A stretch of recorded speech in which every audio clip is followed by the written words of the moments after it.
What's good, y'all?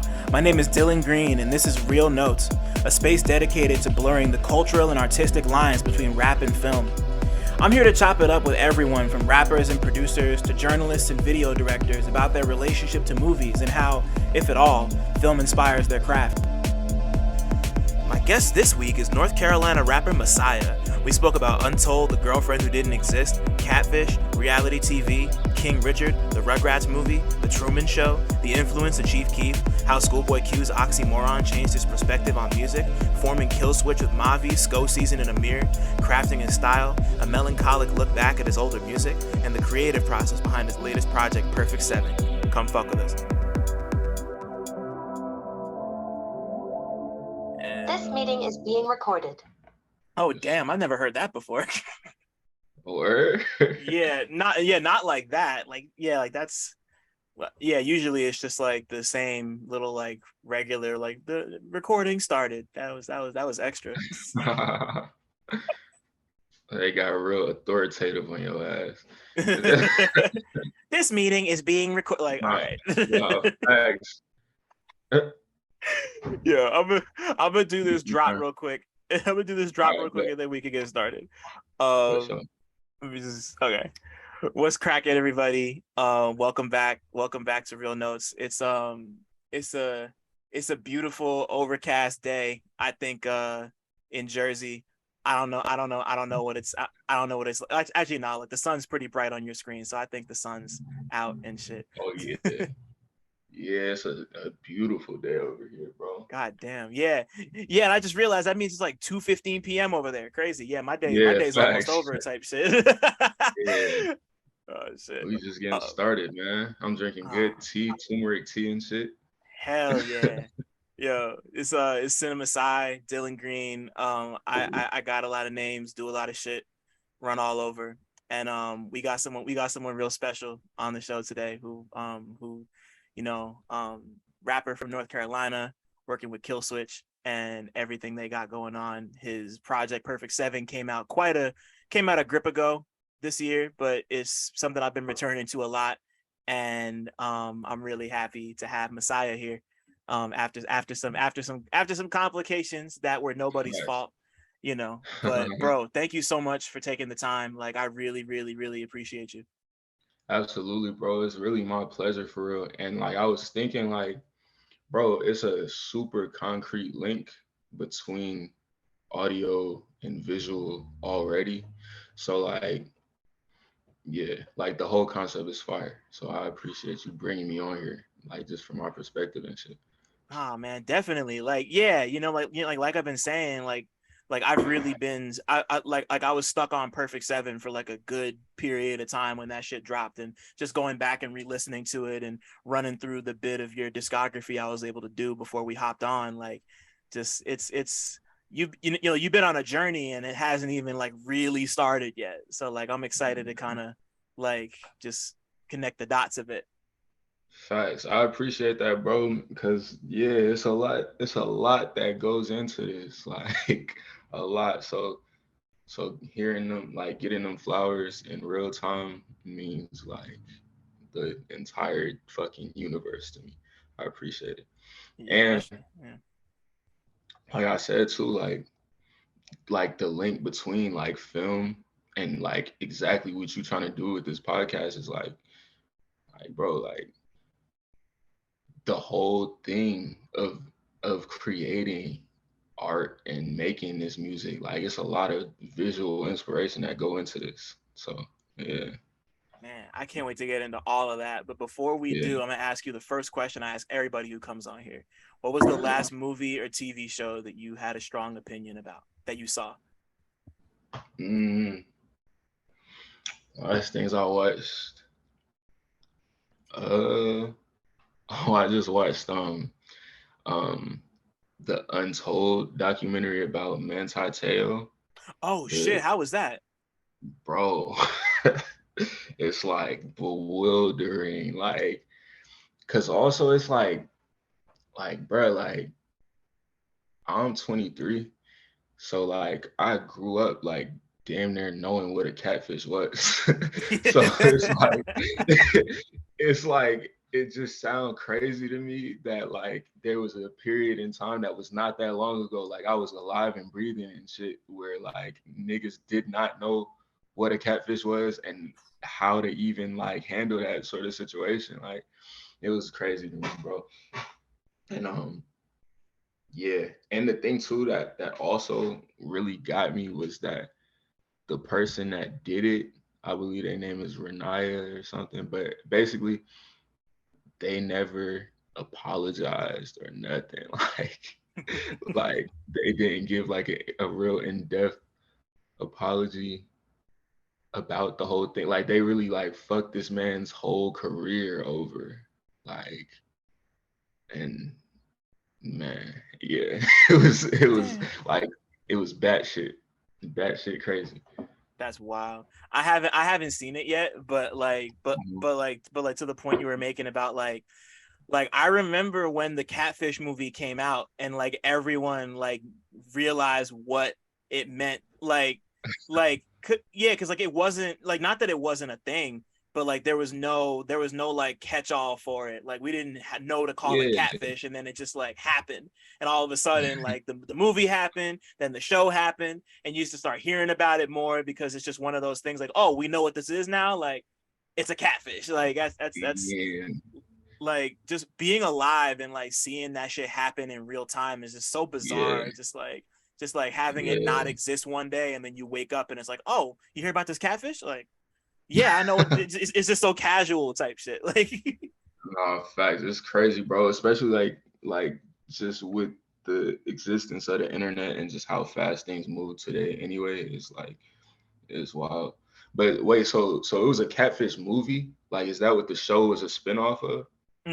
yeah. So like, Oh, yeah. So it was a Paramount put out like a whole.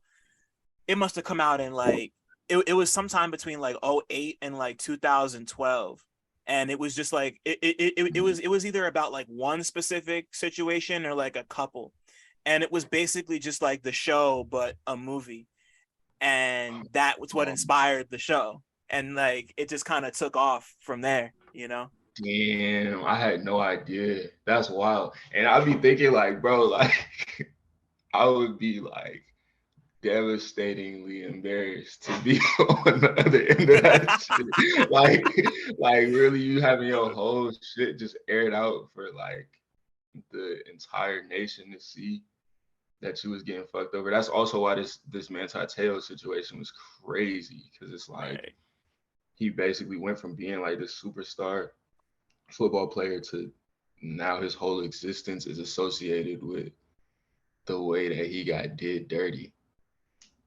Man. You know, wow. I gotta tap in because I haven't seen and I haven't heard too much about it. Where can I find it? Where can I watch it? I'm kind of interested. It's on Netflix. All right, cool. Yeah, it's like a 2 episode type of thing. It was Oh, okay. interesting. Yeah. Yeah.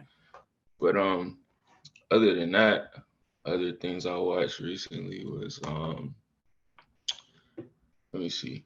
I watched King Richard recently also. I just rewatched Goodfellas, Mm.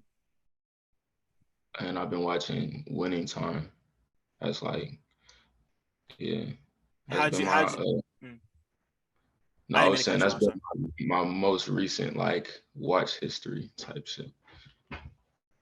How'd you like King Richard? Cause I liked it, but Mhm. I don't know. I'm kind like, it's just like I've seen the movie before, like that type Yeah, of movie before, but it's yeah, Venus and Serena, and like half of me is like, I want this movie to be more about them, but I get why it's not. But like, yeah, forget me. How'd you for like the sure. movie? For sure. That's kind of how I was thinking too, but I did appreciate it, and I think Will Smith did his shit. Like he handled his business. The kids playing like Serena and Venus handled their business. The mom handled her business. You know, like it was a lot of good acting.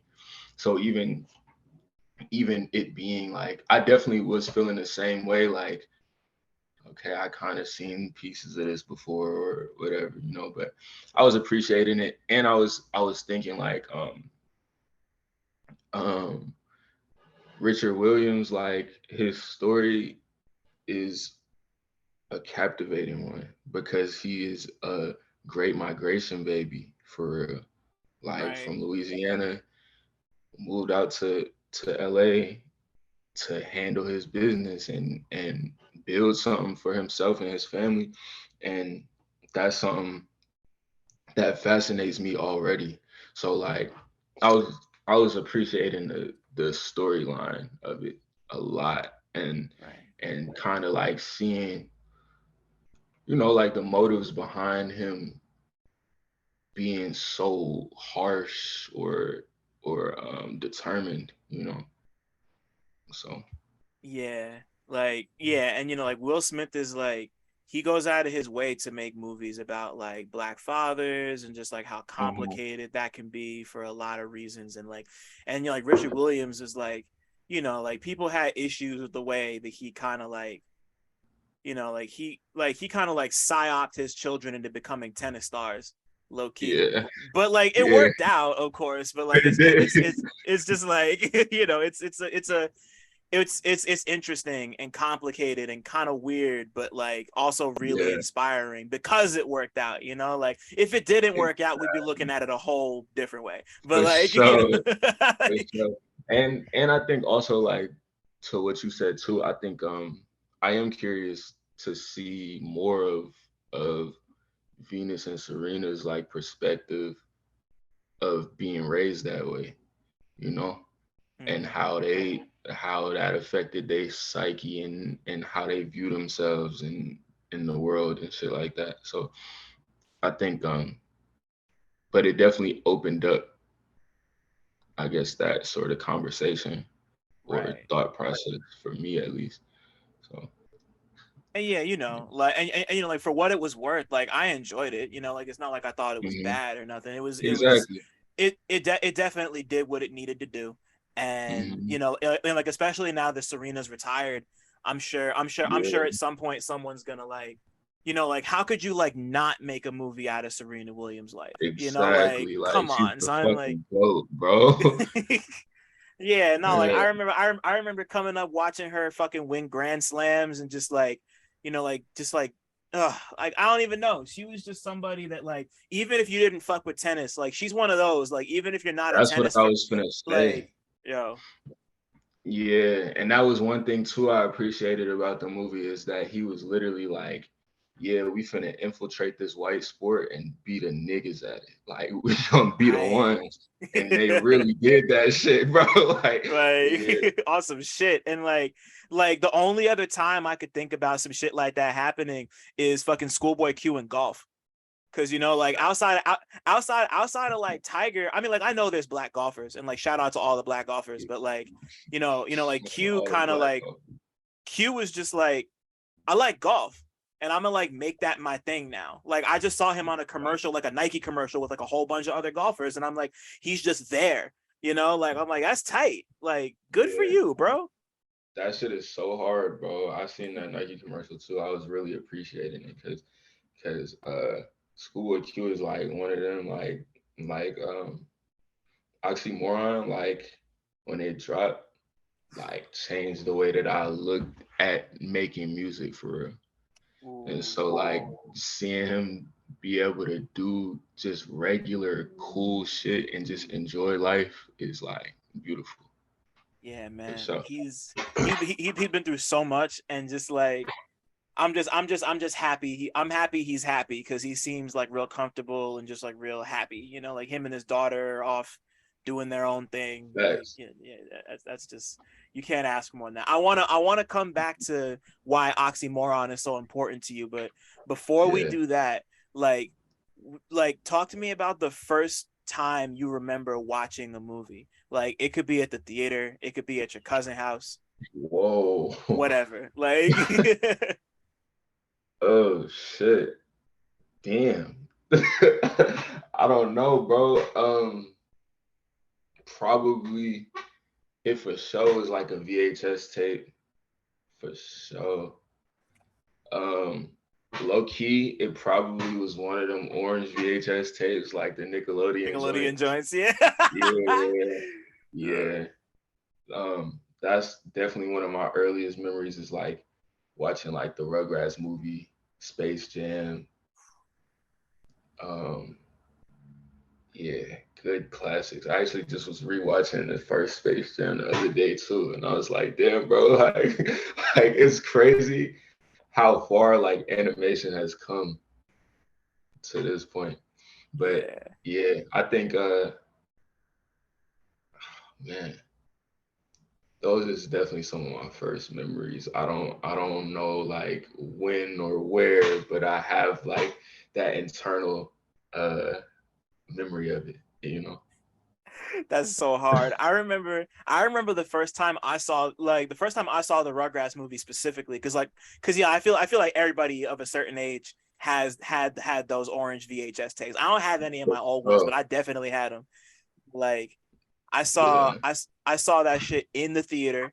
I think I went with like some friends and like one of our parents. I can't remember, but like the Mm. Rugrats movie started with like it had like a cat dog short, and then it goes into the movie. Oh, And like I remember seeing the cat dog short more than I remember watching the movie, which is the weird part. But that's like crazy. yeah, like I've actually been meaning to run the movie back. I might do that tonight. Actually, I think I'm gonna run the Rugrats movie back tonight. But like Nah, I for sure gotta do it too, bro. Yeah. you know the one scene I remember from the Rugrats movie is when you remember when Dill was born and they're like at the hospital with the mom, and like there's like this like the camera like goes into her stomach, and then it's just like a bunch of like Whoa. stars and shit. It was like Yo. I remember being like, am I supposed to be watching this right now? Like it just felt so Whoa. crazy. Like I it don't was even remember that, bro. Nah, I gotta run it back. I like the one scene I remember is for sure like the Busta Rhymes dinosaur. yeah, man. Oh man. Like, how could you forget that? Yo, yeah, nah, just like off, like I like every once in a while, I'm reminded that Busta was the voice of Reptar for a bit, and I'm just Swear. like, I'm just like that's just like I just smile every time I think about that, because like between that and the song that oh, it was Mason, somebody else who did the Bro, the Mason and Maya. Maya, it was Maya, thank you, yeah. Oh, that's like, look, bro, my mom like ran that on repeat. Like that was one of her like cleaning day songs. Like she had like a CD and that. So yeah, that's one of them ones, bro. It take me back to my childhood. I be feeling all warm and cozy inside, bro. God, Like yeah, what a for goddamn sure one of those. song. I know some people don't fuck with it. I love that song, the Rugrats I swear, sample, and this I love it. I don't care. I don't it's a care. classic, bro. Yeah, man. Yeah, like you said, it feels so good. It's Yeah. comforting. Yeah, now I'm definitely about to watch this movie later. So Goddamn. So you're like, as you get a little older and you start having more life experiences and just like start building more like concrete memories, like was there a movie that you saw growing up that kind of made you stop and appreciate it as more than just like a piece of entertainment, like not even necessarily in like an artful sense, but just like something that really touched you and was like, oh, like this is the power of movies right here, or some shit like that? mm, mm, I think like probably some other Will Smith shit, honestly. And oh, for sure, like Training Day. Good choice. And oh, also, um, I think I watched the Truman Show in like middle school, and it fucked me Ooh. up. And I was like, whoa, like, yeah, that was definitely one of the first ones that I like stopped and was like, what the fuck? Like, film is a thing. Like, and it made me like it's moments from that movie that I still think of to this day and be like, yo, like just looking at the world around me, like, damn. So like I think that's probably like the first one that made me stop and reflect for real. Damn, that's so cold because that movie is just like that's really like that's just like I mean like I don't think either of us were old enough to see it when it like first came out type shit, but like Right.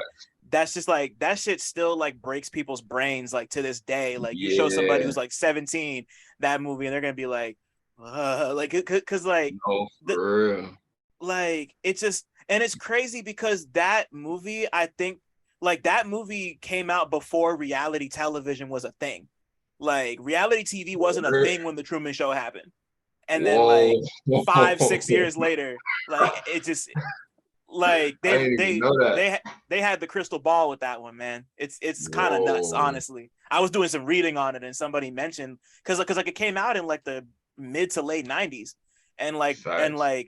and like the real world and shit was like maybe a couple years out. It was before. That's all I know. Wow. So like Wow. I did not know that. Yeah, that for sure like did a number on my whole like mental process of just like looking at the world like what the fuck? Like and it'd be moments like where I'm just like, bro, like, is this real right now? Is this really happening to me? Like, yeah. Uh, but that's crazy. I didn't even realize that it came out before like reality TV was even a thing. I actually like my whole life I was like anti-reality TV mhm. until like COVID and also like being in like a 4-year relationship. Like because that's what my shorty be watching. So Right. it's like, but really I think COVID made it like a thing where being completely isolated from the outside world, hearing other people's voices and seeing other people interact and being able to like psychoanalyze them and shit, like yeah, it was real. It was a real like moment where I was just, it's nothing else to do. And Right. also the way I got hooked on it too was because the first reality show that I ever like actually sat down and watched was based in Charlotte. Which So one? it was two actually. First, I can't remember which one I watched first, but the Married at First Sight joint was in Mhm. Charlotte. It was a Charlotte season. And I was like, what the fuck? Because the concept of the show is wild. It's essentially arranged marriage in Charlotte. I was like, whoa. Like, and then the other one, I forgot what it was called, but it was basically it was on Oprah's network and it was about like black socialites in Charlotte. Like, and Hmm. that shit was very interesting. Like, so yeah. That's wild.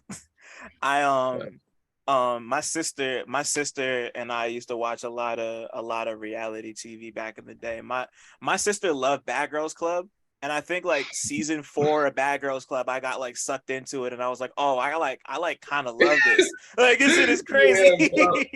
It's That was it crazy for because me. Like it's like I used to be like, bro, I don't get it. Like for what? Like, why am I watching these people argue or whatever? But like, nah, I get it now. yeah, I see.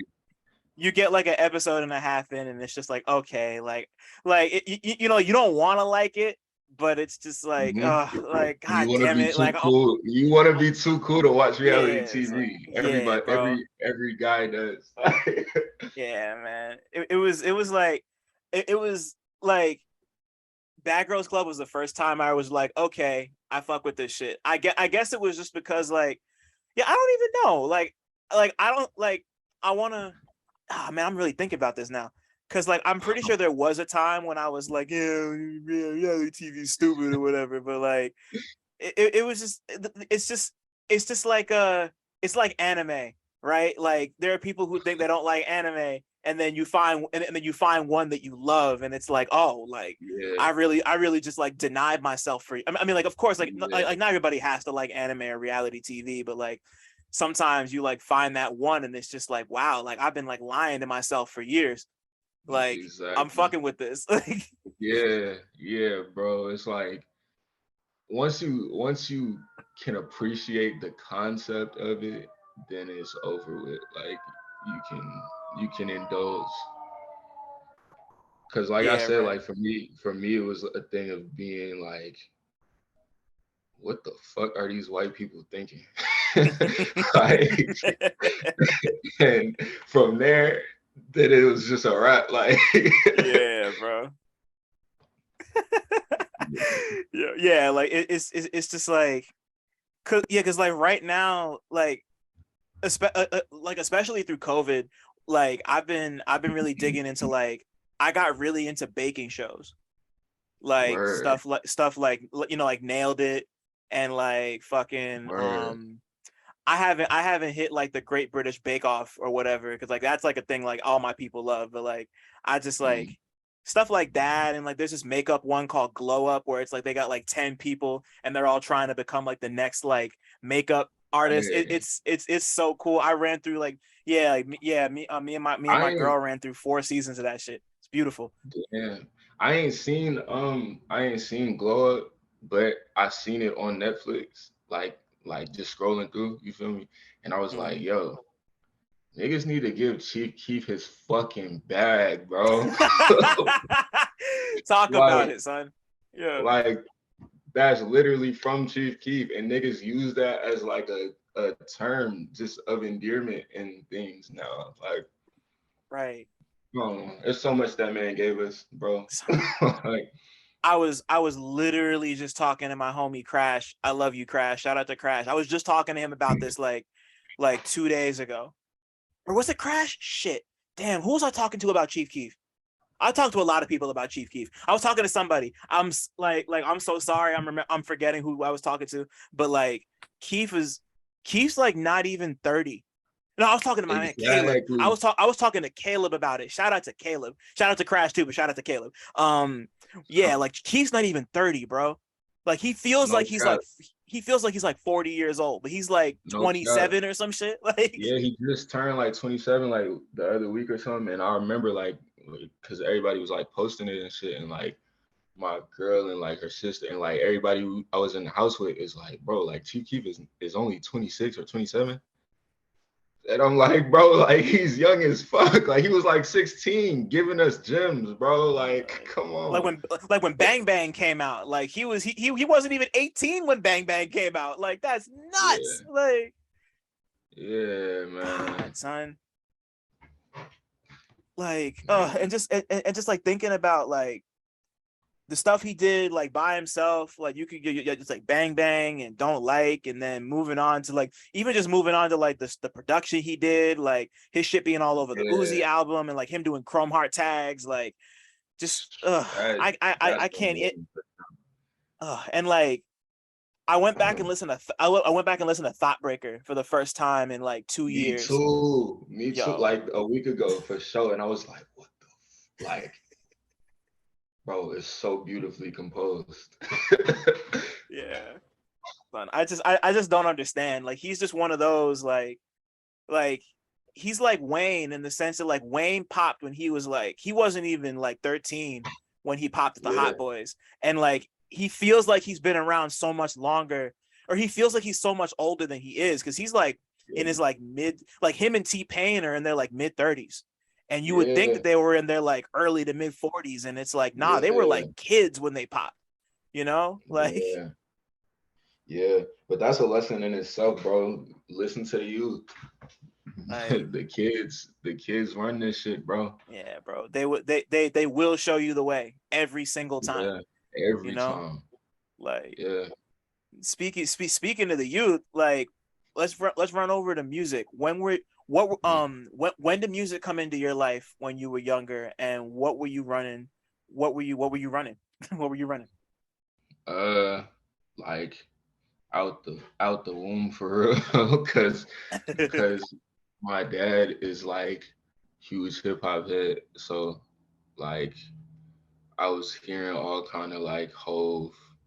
He had like every Jay-Z album, like ever, every DJ Clue tape, like all of them, So um it was not even like I was like 5 years old saying I wanted to rap and shit. Mm. Like I was like drawing like little album covers for myself and shit like that. Like so it's like it just was something that was always around. But um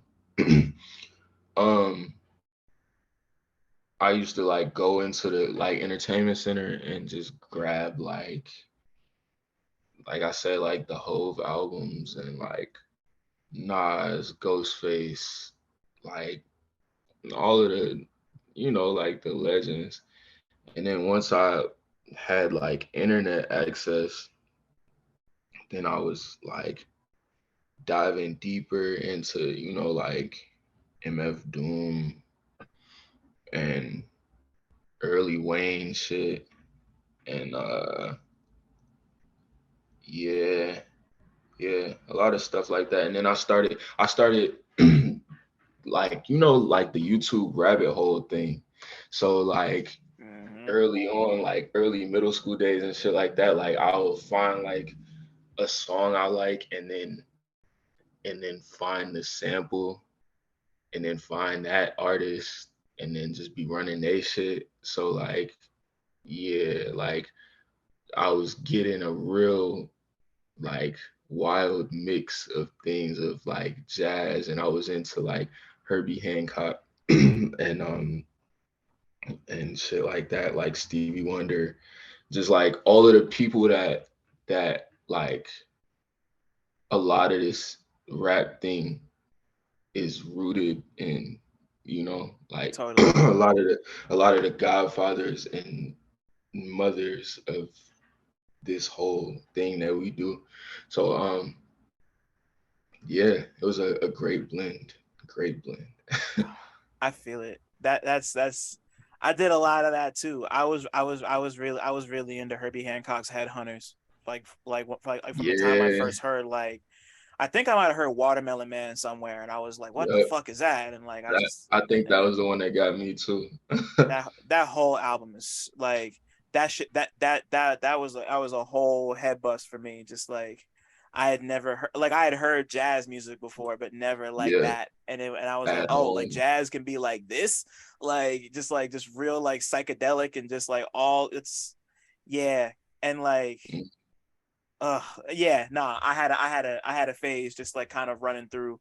I did that with Prince actually, cause Same. like I like Pirate Bay was a thing, and I was just downloading discographies. I would just Oh, grab like shit. entire like I grabbed everything and like ran through all the Prince shit. I ran through a bunch of Stevie Wonder. My dad's a huge Stevie Wonder fan too, so like Mm. like he would put me on the shit, and like I would go and look at the stuff I liked and just like come with my own shit, and Yeah. that's how taste is born. Like Yeah, bro. Yeah, I was doing similar things. Like I had like a like an iPod and I would like, like when they'll post like the whole album in one video on YouTube and I'll do uh-huh. like the YouTube to MP3 thing and Yep. like download the whole album and just listen to that shit straight through and like yeah, yeah, it's a crazy time, bro. Like that's also how I would get through like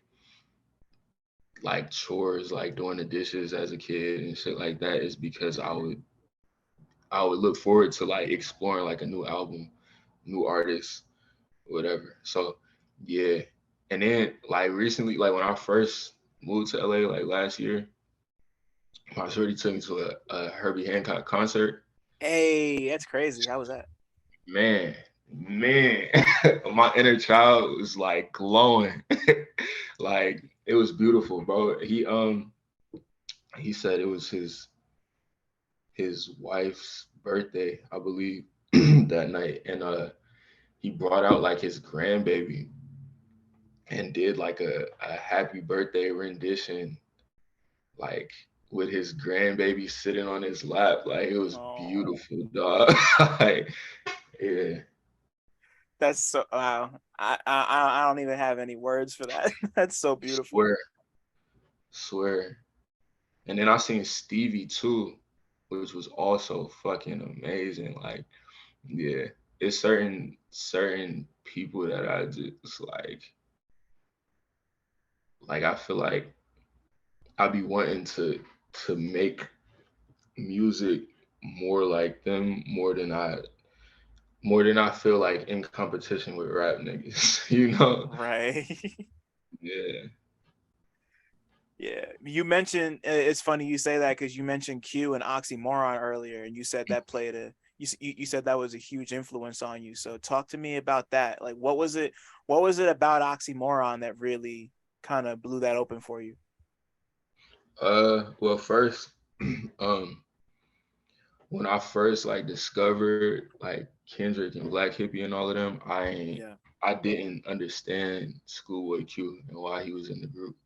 Like sort of like ODB and Wu Tang, like his delivery was off kilter a little bit, and I was like, like it was not as formulaic, and so I was like, um, I don't all the way get it, and then Oxymoron dropped, and I was like, oh, I get it, like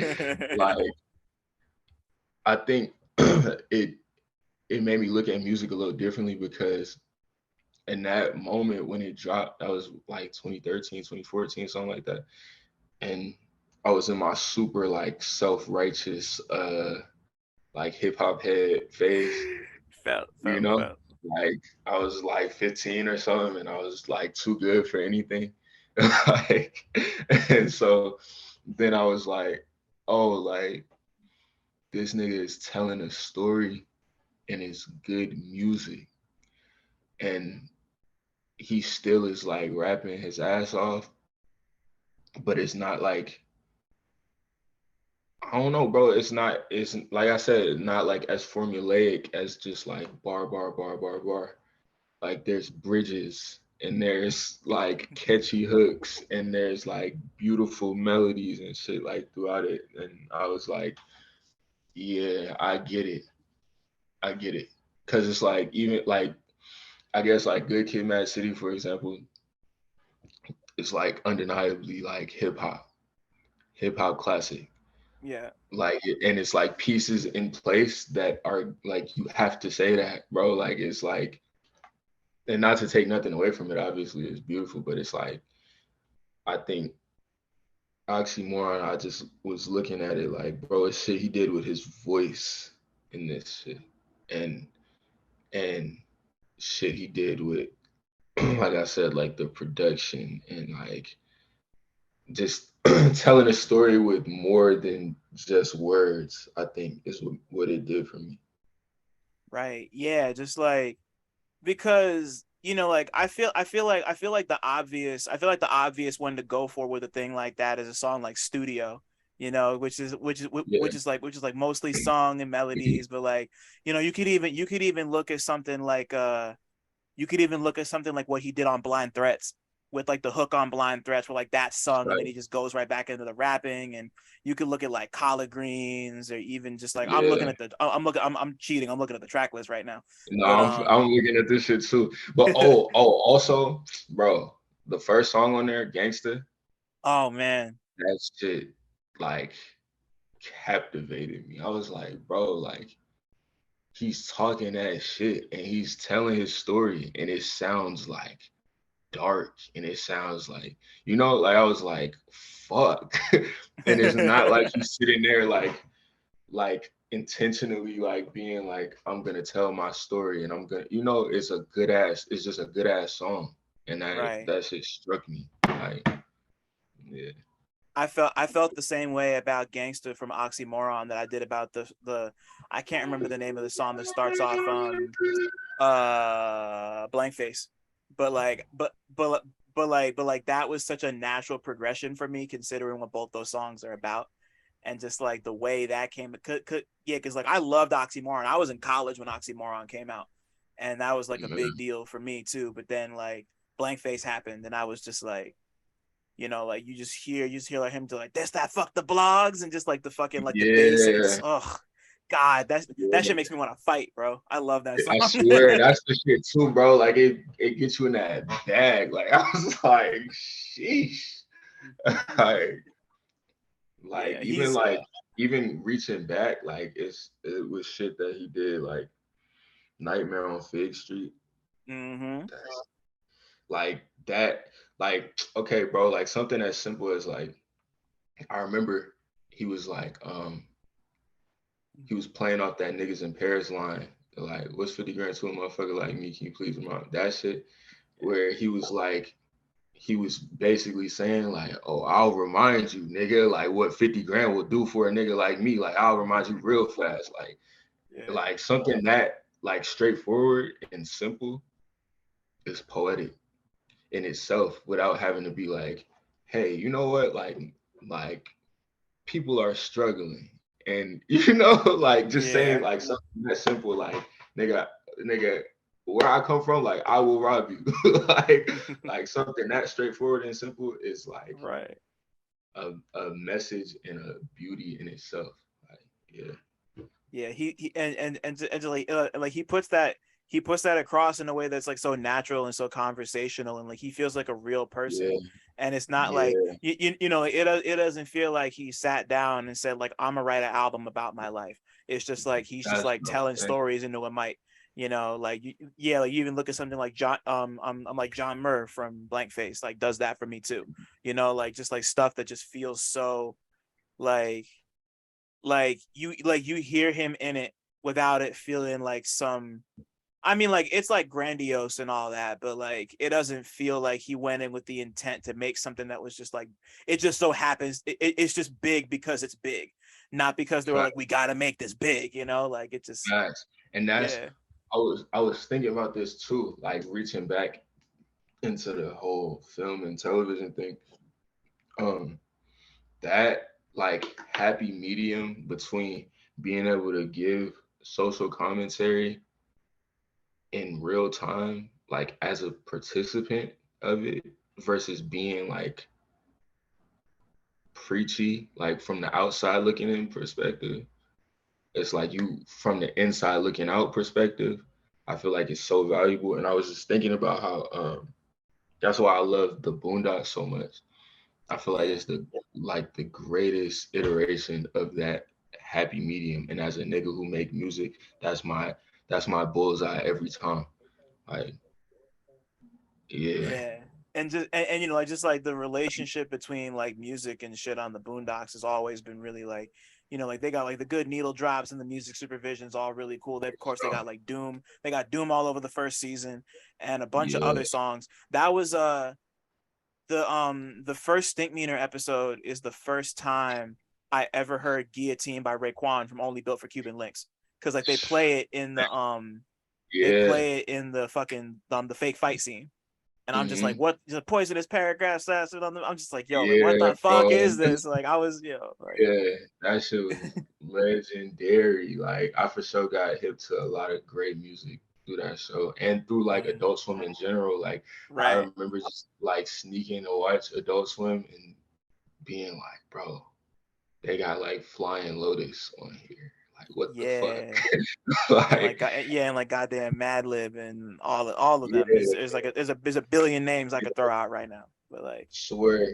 But but yeah, I feel like the Boondocks did like an incredible job of, like I said, like being given a perspective from the inside looking out without preaching.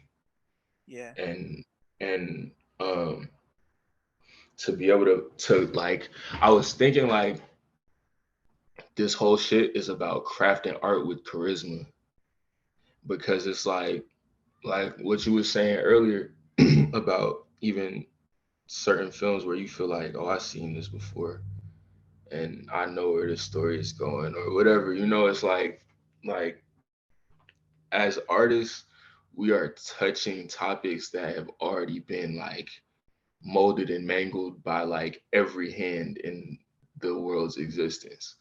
So it's like it's more so about how like the voice you say it in, because it's like, even like in regular conversation, like you don't want to be friends with a nigga who's complaining every time you see him, Facts. you Yeah. know?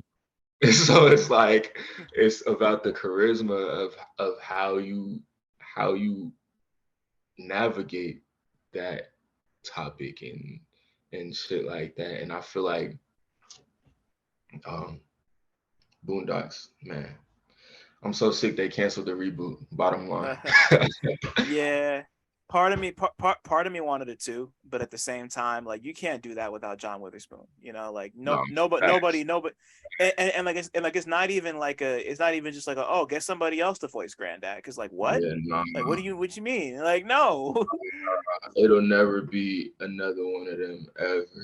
Yeah, He's and one of and them. it's like and like it's crazy because like I hated the fourth season of the Boondocks. I feel like everybody hated the fourth season. Maybe not everybody, but like Really remember it like that. it's it's not good. It's to me anyway. It wasn't good, but like those first three seasons, like the highs are Yeah, just so high, and you know, like you're so right about just like them really finding a happy medium between having a message and just being funny, because like that shit yeah, is really hard to do and to not have it come across like you know, like it wasn't perfect. Like I've gone back and watched a lot of them again, and like the Boondocks wasn't perfect, but like I said, like we've been saying, the highs are just like like when they knock it out of the park, they knocked it out of the park. Like that swear, was appointment fucking viewing for me. Like swear. And I just feel like I said, like as a nigga who's making music and making art, like that's my goal every time, is to be able to say what I feel and think and give my perspective of this world while making something that I enjoy and that people around me enjoy. And that's why songs like Gangsta matter and shows like the Boondocks matter. Like, yeah, you know. yeah.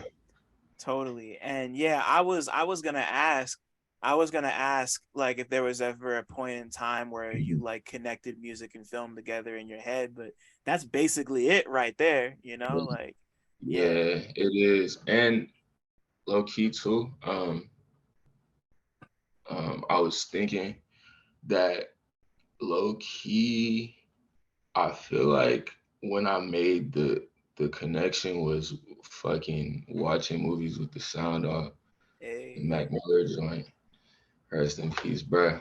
But yeah, cause I feel like he was the first person I heard explicitly say like that he be in the studio with movies playing while he is recording. And at that point, like when that came out, I didn't have like hardly no studio experience.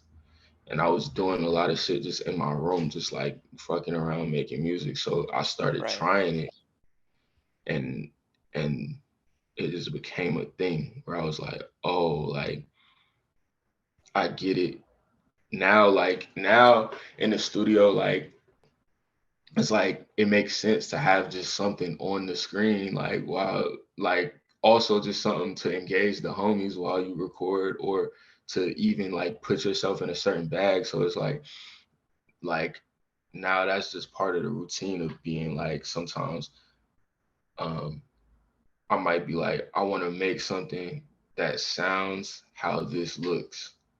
Right. You feel me? And Yeah, that's like vision board type shit. Yeah, I get it. yeah. So that's like a lot of what went into making Perfect Seven and what's going into making the next project and shit like that. So um yeah, yeah. That was definitely, I think, the first point that I made that connection, like, what can I do with both of these things at the same time? Right. That's Yeah. hard. So you mentioned that at that point you were just kind of like fucking around with music and like making it in your room and shit. And like as you start to do it more, when you know, like when did you first realize that like when did you first start making music that was like, oh shit, like this is gonna be more than a hobby for me. Like I'm about to like I can do this, like for real, for real. Like when did that happen for you? Mm, Um, I always wanted it to be more than a hobby, like always. But I think really that connection happened once I left home for real, because I was at Howard, me and Mavi was at Howard, and we was just doing open mics like every week, and I was seeing people's reaction to it in real time, like because um most of like the open mics, it was like poetry, like it wasn't a lot of people getting up there rapping and shit. So like Right. we was getting up there like rapping verses with no beat type shit. And so I was seeing like people's reaction to my writing, and and it was like striking. And then I left Howard, and I would come back to like visit the campus, see Mavi, all kind of shit, whatever. And then people would just see me around campus and be like, yo, like you the nigga from the open mics, like back in like September, October, whatever. You feel me? Yeah. Like those was memorable moments for people. And I was like, damn, I ain't even, and at that point I was like super depressed. Like, so it's like I didn't realize in the moment the effect that it was having on people. But then afterwards, when I started coming back to visit, and people would come up to me and be like, yo, like that shit was beautiful. It changed my life, whatever, whatever. And I was like, fuck. like like this shit actually matters to people more than me. And from there, yeah, it's been a journey. Damn. Wow. That's so special just to like have your shit be like affirmed like that by people, like especially in like a college setting, like because like people, Mhm. yeah, like I feel like we all know like college students are judgmental as fuck. especially especially when they're younger off, and just like just to like jump from there and really just be like, yeah, like I could do this. That's beautiful. And like to run from so like like of course you mentioned Mavi. Shout out to Mavi. I feel like we all know who Mavi is at this No, point. Yeah, nah, that's the boy right there. When did so like when did sorry, what'd you say? I said my heart. Oh man, yeah, he's man, yeah. Nah, I was just talking. I was just talking to him. I think like last week, and he was like, and I told him we were about to hop on, and he was like, "That's my best friend," and I was like, I "Oh, swear, this is my dog, oh, man. he's the best." So like, talk to me about Killswitch and like when that first started to come together, like because I'm not 100% familiar with the history. So like when did y'all first meet, and when did like the collective kind of start to expand a bit and become more than just like niggas like rapping with no beats? uh, I mean, I met Mavi in English class, 10th grade, and we connected that way. But then he was going to this program called Studio something. I don't know. Basically, it was like a program in Charlotte where kids could come and like do their artistic thing, and so um, that's how I guess he met Ahmir and Sko through that. Ahmir and Sko is brothers, so it's like, and then me and Mavi was going to school together. He was telling me about these niggas. I remember being like, "Them niggas trash, bro." Still in my self-righteous phase, I was like, "Man, I'm better than them niggas." but yeah, it just like connected in that way of just being like these is other niggas who are actually good at this shit and actually care about like the heart of this thing that we trying to do, and it's bigger than Charlotte, it's bigger than us even, Yeah. and like just coming to that understanding like slowly over time, and just, you know, like it's just something. I mean, not even coming to that understanding over time, actually, because really it's like you can see these people's heart Yeah. like immediately, and it's a difference. Like being in a room with them niggas, like it was always a difference of like how we move and function and how like we look at the rest of the room.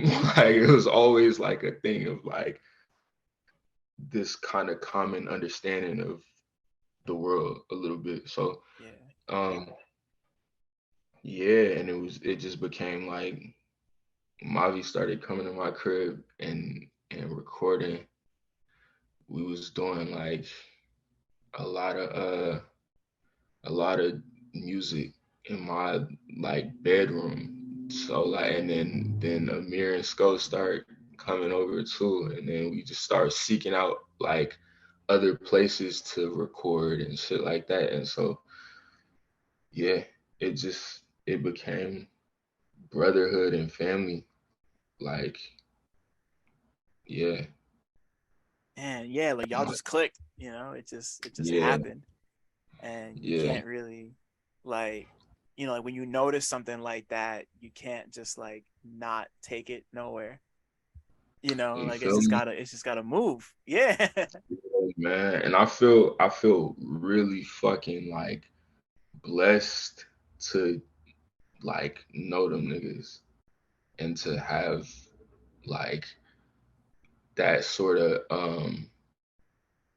like echo chamber and like mirror, because it's like, bro, like them niggas do things with music that I be like, damn, I can't do that.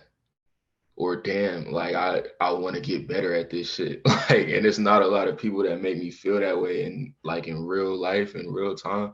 So like I feel like it's a beautiful thing that we got going, that you can't make this shit up. Right. Nah, you really can't. And you know, it got to the point where you started, you really started like diving all in on this shit. And the first thing of yours I was able to find was this EP Hard to Kill from 2017. Oh man, I And hate that. yeah, I'm sure you do. Yeah. Yeah. Real quick, we won't dwell too long, but just like, I guess like looking back on it now and just like just like walk me through putting that project together and like how it felt to just kind of have like a body of work that's like, yo, like this is mine.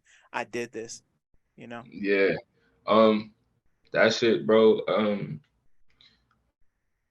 I only hate it in like in I guess function, if that makes sense. But I love it in terms of like what it did for me and the moment that it was, because basically that was when I first got to Howard. I was making at least like a song a day, and I was teaching myself how to write songs without writing anything down. And so I don't think anything on Hard to Kill was like written down. Like it was all like either punched in, or like I literally like throughout the day of going to classes and shit, like I would be writing a song in my head and then get back to the dorm and just lay that shit down. And so um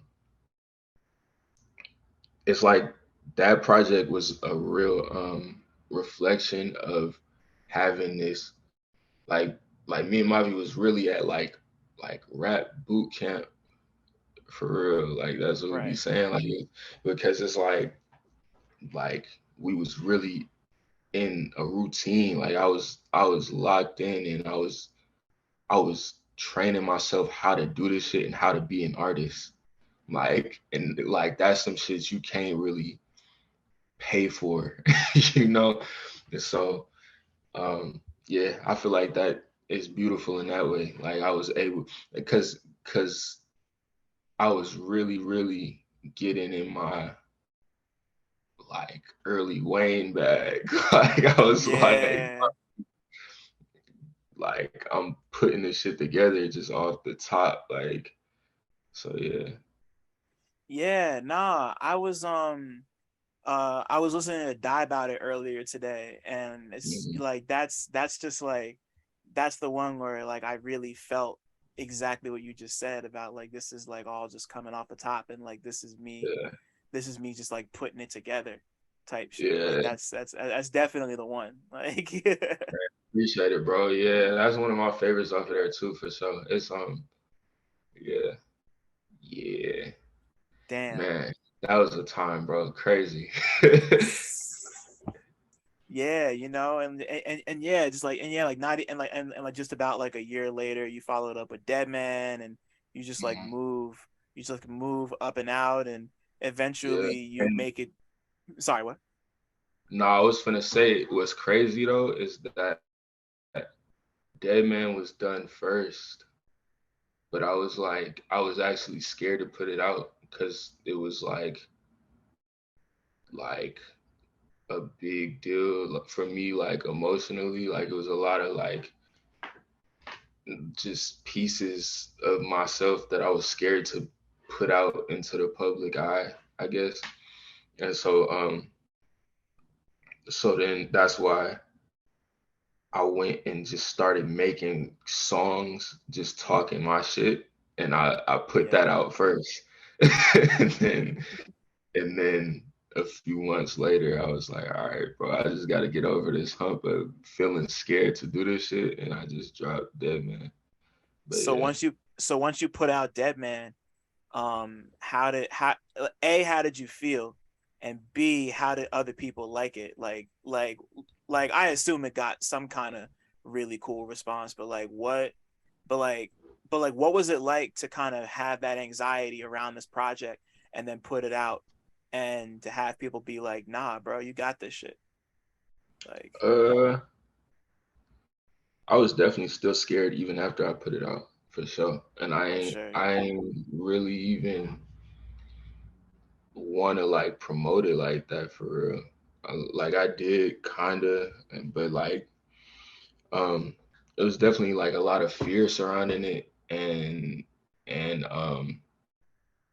but I was still getting like positive feedback from people, and then really though the most important, like that project is important symbolically to me, just because like um really like during quarantine a lot, like I would just start getting like random messages of people saying like, yo, like I heard Dead Man, and then I heard Through the Winter, and it's like giving me hope hearing both of those projects side by side and hearing you in the depths of depression, and then the next project is you like you're fighting through this shit and surviving. Like, so symbolically, that that shit means a lot. Like, and so I think it's more the love from that shit, from that project. I mean, it has been more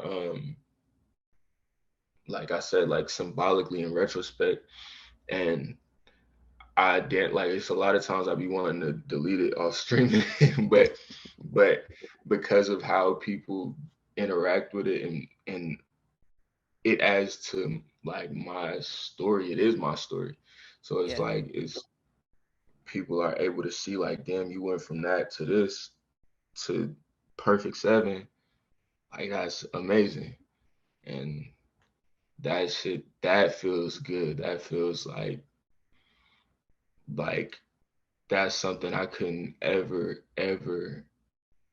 imagine when I was making that, man. So Right.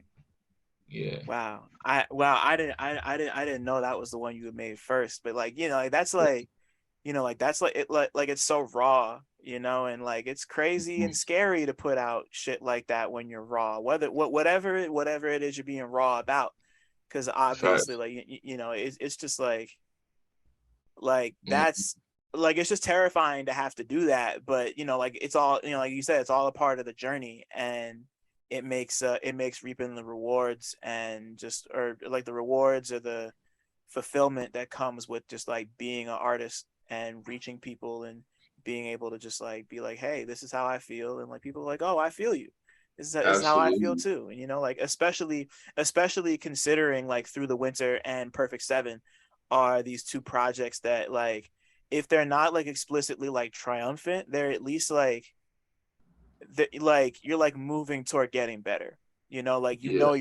know yourself a little better. You're Yeah. fucking you're standing more in yourself, and just kind of finding love from your community and finding love with yourself, and just like recognizing that it's okay to be sad when you need to be sad. For And sure.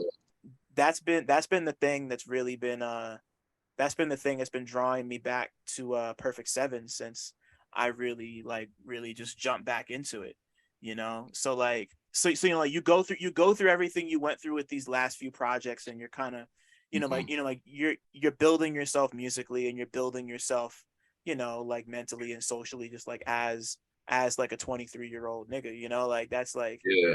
so like talk to me about being in the studio and like making Perfect Seven, and like where the idea for that came from, and like where your head was at. Like, how are you feeling? What do you want to make? What do you want the music to say? Mm, well, really, it it came together bigger and better than I could have ever even put into words, because like during like the peak of the pandemic, I was just inside.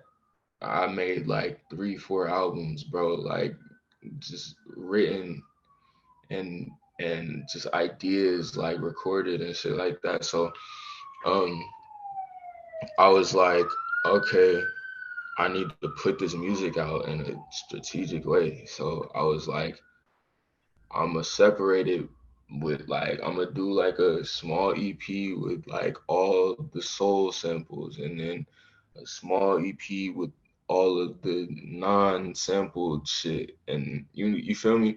And Yeah. so, but then as art tends to do, it grew and mutated and formed into some other shit that really I ain't even like, I don't even think was my work. Like it was God and like my people before me more than it was even me. And so yeah, I was real, like I set out to be like, okay, it's this soul sampled EP, um like 7 songs. I let it number 7, so it feels very round and full to me.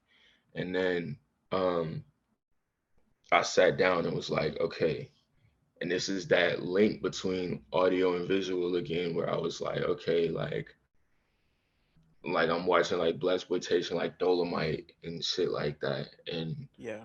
and um also like, so I was like, yeah, I want this shit to feel like a cookout. And then just going back and reaching back to all of the inspirational pieces, like the Marvin Gaye "I Want You" cover, and just how that album even sounds and flows.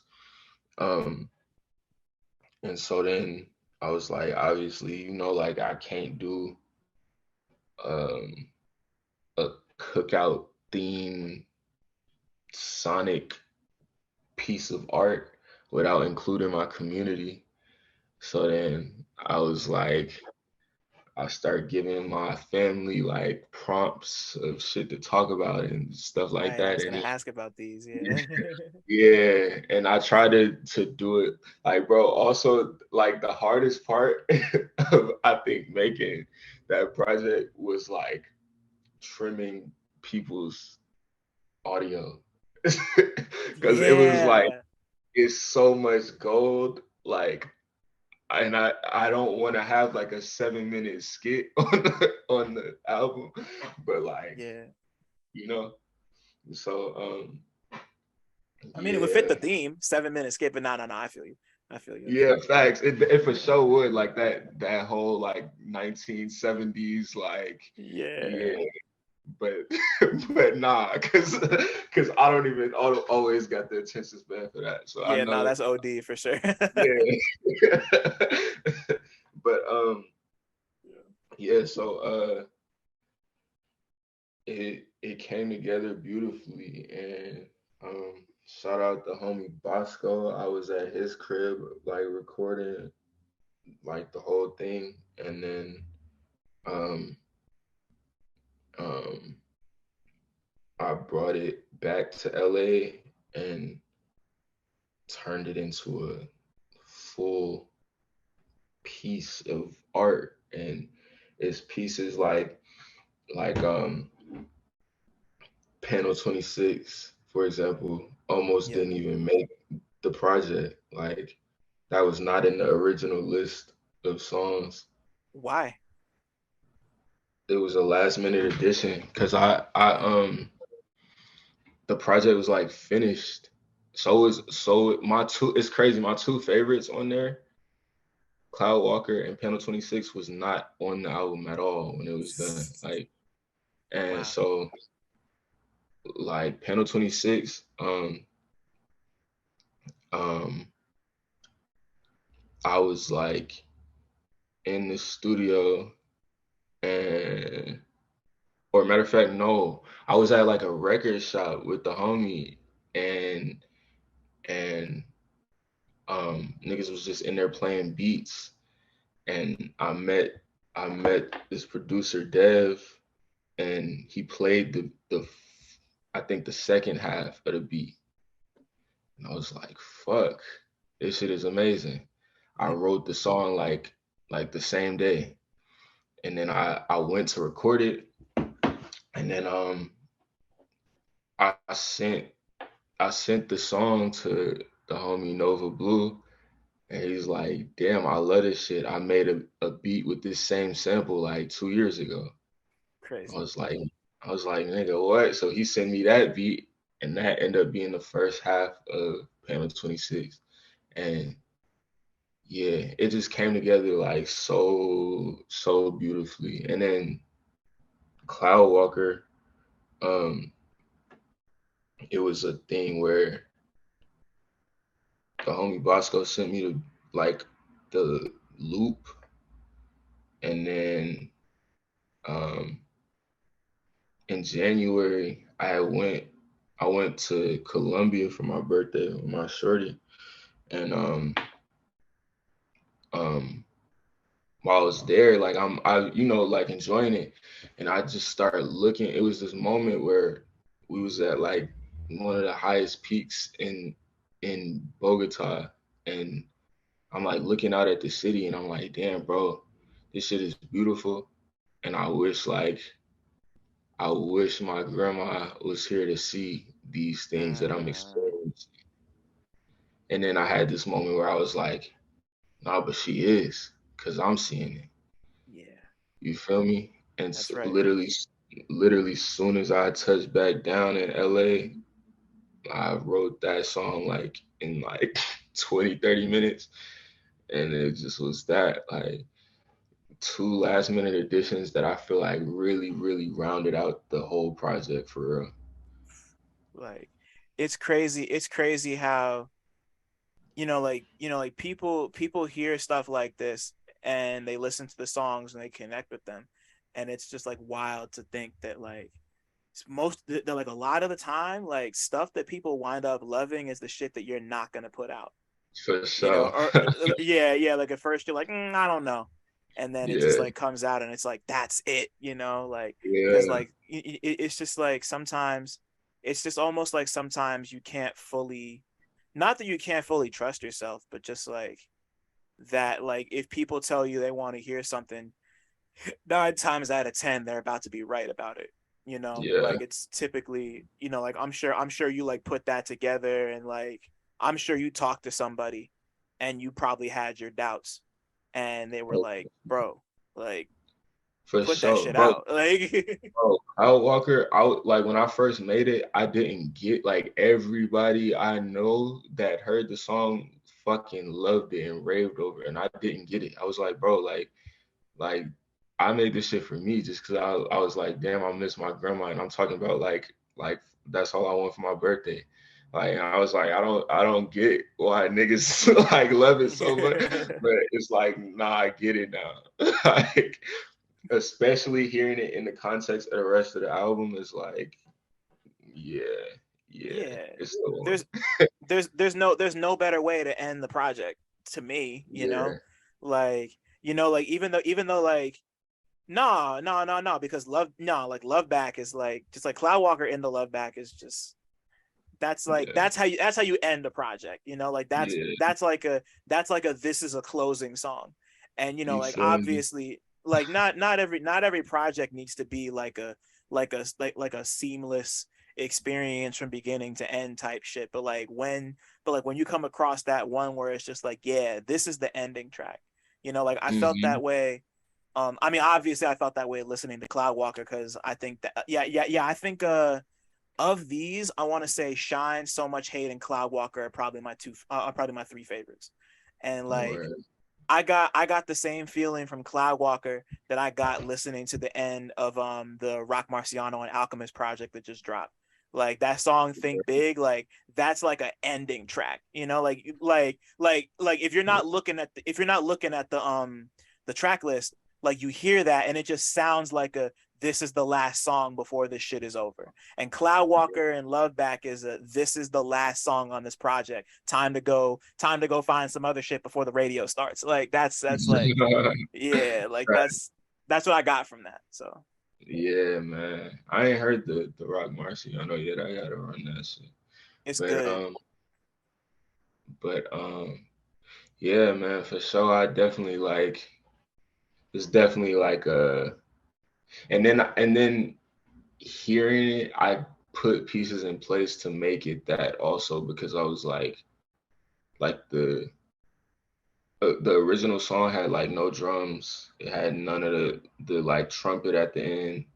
Yeah. Like it was literally just the sample loop and just me rapping over it. And that's why I was like, bro, it's so stripped down. Like I don't get why niggas love this so much. But but yeah, people but yo, like people love that shit right now. yeah, Like that like stripped back, you know, like either like little or no drums type shit. Like that's been like people hated it. Like that's the crazy thing. People hated that shit at first. Like I can't yeah. tell you how many times I would like show people songs like that, and then they'd be like, "Where's the drums?" So the drums are gonna come in, right? And it's like now people are like, now sometimes I talk to people and they're like, "This song has too many drums," and it's like, No, you know, oh, you know, like I don't know about all that, but like I just think it's just crazy to see how things switch and just like how tastes change in real time, yeah, as opposed to like being a shorty who's like 14 and hearing about like, you know, like you know like back when back when like da da da da da like back when like when Get Rich or Die Trying came out. Like we were like, yeah. you know, we were like older, but like we were, you know, like I was when did Get Rich was what, 04, 05, something like I that, think it was right? oh 03. I Oh think it three, was oh okay. So yeah. I was like 4, bro. I was 11. I was 11 when that album came out. And like even then, you know, like I liked music and I knew I liked music, but Yeah, it was just like you hear that and it's like so fresh and so new, but you hear people tell stories about like the work it took to get to that being at that level that it was at, you know, like even, you know, like even something like an Oxymoron or like a Watch the Throne for you, because like because like that's probably around like the age when you started listening to stuff like that, or at least I think, right? Maybe how uh, old were you when that shit came out? when I Watch don't the want to Throne. just that I feel like I was like 6th grade, so probably like 12 or yeah, yeah, right, yeah, right, right. So like, so you know, like I can imagine because you mentioned both Oxymoron and Watch the Throne, and like, you know, like those, you know, you hear a song like Otis, or you hear a song like like No Church in the Wild, and like those feel so like of, you know, like that's like new to you, Facts. and and you know, like you like hear people talk about like the work it took to put into that, and like the history, and like how it's like those two artists could get to a place from where they were 5, 6, 7 years ago to making Watch the Throne together. You know, like like that's kind of what's happening. Like I'm at that point in my life right now. Like I'm 30, where like Or where like I'm, you know, like I kind of like I was kind of like around your age when like the loopless when like the drumless shit was really starting to, like people were really starting to make a push for it, and people just like didn't get it. And now I can, yeah, and now it's like just like being able to connect the dots on shit in real time is just very crazy. And yeah, I say all of that. I don't like to talk about myself too much, but I say all of that to say that like you making a version of Cloudwalker is like a part of that. You know, like you have that, where it's like I started it like this, but then it ended up like that. But people liked it even without the drums. You know, like yeah, so like you were second guessing yourself, but they're like the people are always gonna tell you what they want and yeah. how it works. I swear. And I'd be interested too in like um why people like certain things. Like Right. and like you said, like watching taste transform over the course of time. Like because also like graphic design is getting real stripped down right now, you know, the whole modernism thing. Mm-hmm. And so like You know, like I the don't whole know, Virgil shit too. Rest in peace to Virgil. Yeah, like fast, fast. And yeah, it's interesting. And I'm curious if that's just kind of like overlapping into music. It's that visual connection again, bro. Like, there it is. There it is. for sure. Yeah, bro.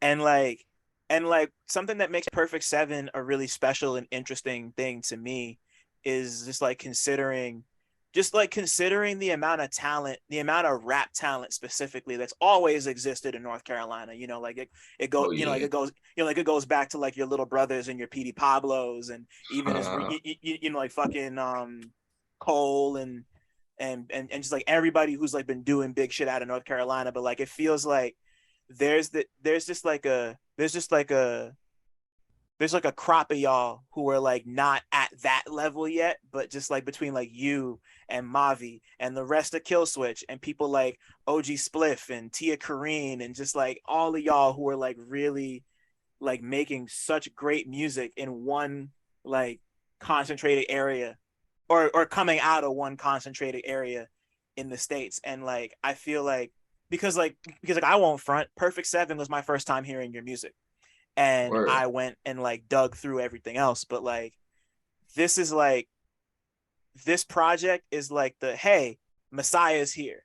Like I feel like this is the one where like everyone's like paying attention, like who's this motherfucker, you know? Like, and Yeah. that's just dope to me that like you're kind of at that point.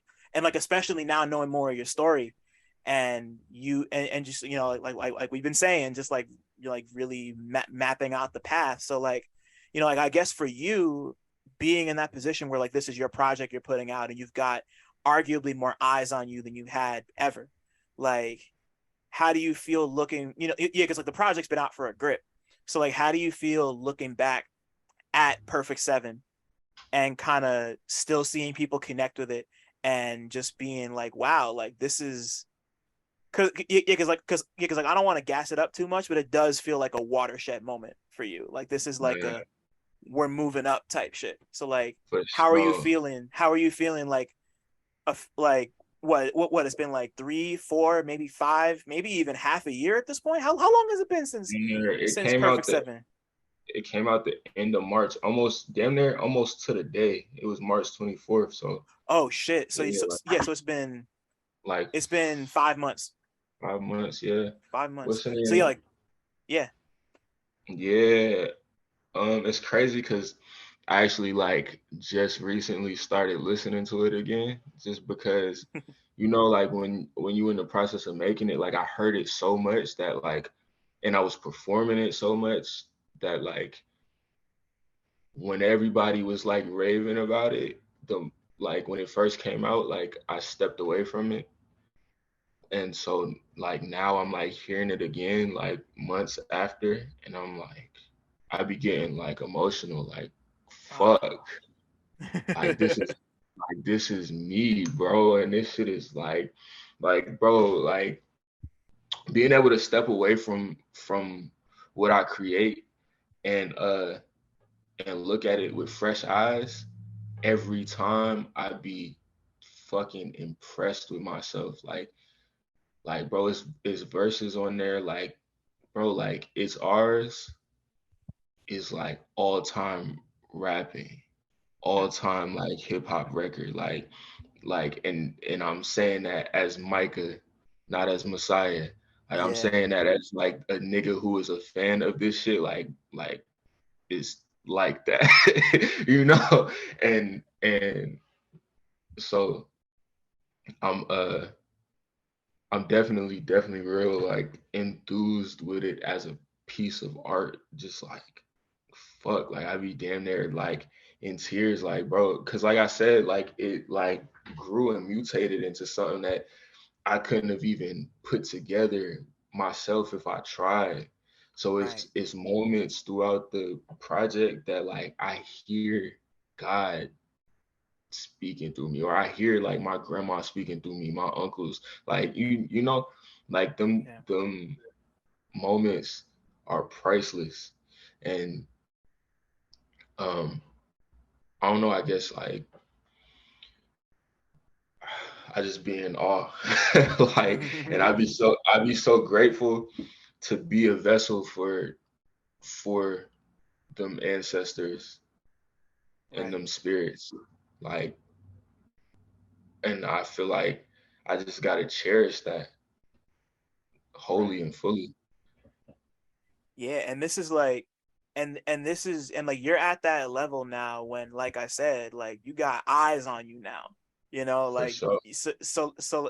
like you spent all this time like you know, like everything you've done is led up to this type shit. And like Mhm. you're there and you know like if you're looking at it that way, like you can only imagine how you know like your ancestors feel or your homies feel or just the casual fan feels, you know, like this For it's sure. just like this is like such a special moment, and it's really cool to see you just kind of like bask in that, you know, like Yeah, man. just on some like hey like you made a good project type shit. Yeah. Yeah. Yeah. And it's like I was saying earlier with the thing of what I was feeling when I made Love Back, about like wanting like my people to be able to see and experience the life that I'm living. Um, it's kind of like an extension of that. Like I'm like, bro, like my people are living on through this beautiful piece of art that I put out, and that's why I feel so like I said, the symbolic thing of Dead Man and Hard to Kill and shit like that, where it's like Yeah. um I was speaking what I felt in those moments, but it wasn't as like I don't know, there's something triumphant about being able to say like this is some shit that like I'm making my people proud, you know? Yeah, there's Like power in that, you know, like for because like sure. yeah, because you know like we're doing this for more than just ourselves, you know, Yeah. like you're doing this for more than just yourself, but like you know like I Mhm. threw myself in there, but like yeah, like that's like this shit matters to people. You know, like this is like Yeah. you know like not to get too hyperbolic and like heady, but like you know like it's like a legacy type shit, but either way like just Absolutely. like you know like it's just like you made good music and you should feel good about it, and you do, and that's tight. You know, like Yeah, thank you, bro. I appreciate it. Like I said, like um it's a it's a blessing to be able to receive those flowers in real time, because it was moments in my life where when I was making Dead Man and Hard to Kill and shit like that, where I didn't think nobody cared about my perspective and my Right. voice and what I had to say. So it mean a lot to hear people say like that it matters. Yeah. You know? That you matter. Yeah, nah, I get it. Yeah. I totally understand. Like, like I've real quick, I've gone through the same thing with writing, just like people like come up and like I've had people like run up on me in like I'll like go to a movie and I just had my man Jet like ask me if I was like me and I was like, yeah. He was like, you're like my favorite writer, and I was like, what? Like it's just like I don't know, just to like have people tell you that your shit touched them in some way is like So it's so humbling because like we do this for ourselves, but like at some level we want to be heard. Like people want to be yeah, heard, and exactly. like we can play it off cool however the fuck we want to, but we all do this shit because we want to be heard. And when people So hear and see you, like it's just really just like it's overwhelming and kind of scary sometimes, but also just like, man, like wow. yeah, But yeah, it's all of them yeah. things, all of them things. And so I I'll forever be grateful and cherish that because like I said, it was times where nobody cared. Right, So bro.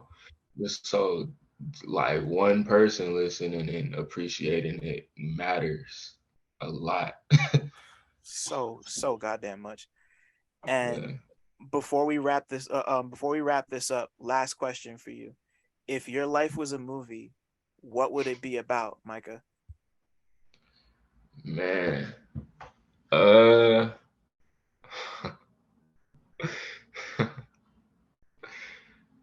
damn.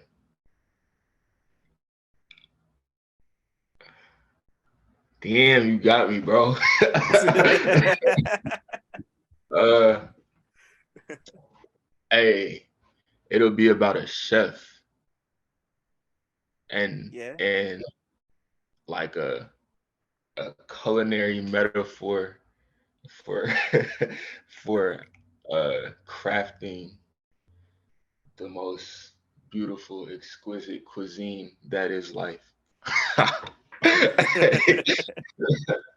Nah, but it probably would be some funny shit like that, bro. Like I don't know, or like a pilot or some shit. Like I don't know. Like also because I love film so much, like I wouldn't want it to be I mean, maybe like a regular biopic, but I would really love some shit that's like a metaphor for what my life was like more than Hmm. it is like straightforward and just like a like captivating visual experience about a nigga determined about some other shit that's not rap. Like Right. some other shit that I enjoy, like cooking and like traveling. So yeah. Right. You ever see The Last Black Man in San Francisco before? No, I heard good things about it though. It's I good. I've never seen it. Definitely worth a look, but that's kind of yeah, that's kind of sort of what that reminded me of a little bit. But either way, or like not that that's like a bad thing because I like the movie a lot, but nah, that's tight. Like just like the idea, just like the idea of someone's life being like told in a different way that isn't like an explicit like retelling of their life. It's Yeah. like a like a um what's it called? Did you see the Buzz Lightyear movie that Yeah, came I out like a month? did. So like how like that's how that was supposed to be like the movie that made Andy buy the Buzz Lightyear toy? Yeah, like Like that it, kind of shit, like a yeah, different perspective of it. Yeah. yeah, yeah. It also kind of, yeah, like that's like those are the two places my brain went when you said that. For sure. Yeah, Which is tight. like on some like the food I was eating. Damn. Like that got me to where I am. And because that's a metaphor in itself of like, like what we put in is what we get out type shit. Yeah. And even just like That's, perseverance and just like being careful and just like and it's yeah, like the art of crafting something. Like food is like exactly, you're crafting shit. So yeah, totally. That's exactly. fire. Wow. Yeah. Or like about Oh, like a jeweler or something. like a jeweler, Yeah. you said? Yeah. That shit would be tough. Or like a fucking like boxing or wrestling movie or some shit. Like, yeah, it would definitely be some cool shit. That's hard. That's hard. I'm fucking Yeah. with that. But Messiah, Micah, thank you, bro. This is so eye opening for me, and just like this was great. Thank you, bro. This was so tight. Absolutely, bro. Thank you for having me, bro. Like I said, I appreciate what you're doing with the podcast and shining light on something that's like a connection that's often easily overlooked. So for Yeah. sure. Yeah, this shit is important to so many people, and I'm just, once again, humbled and grateful that anybody cares. Like you didn't have to do Yeah, this, but you did. So thank you. Like, for sure. Thank you, bro. Thanks for listening. Shout out to y'all for making it this far. And shout out to all the black people listening too, because y'all really impeccable. Don't forget to like, subscribe, and tell a friend to come through next time. 1.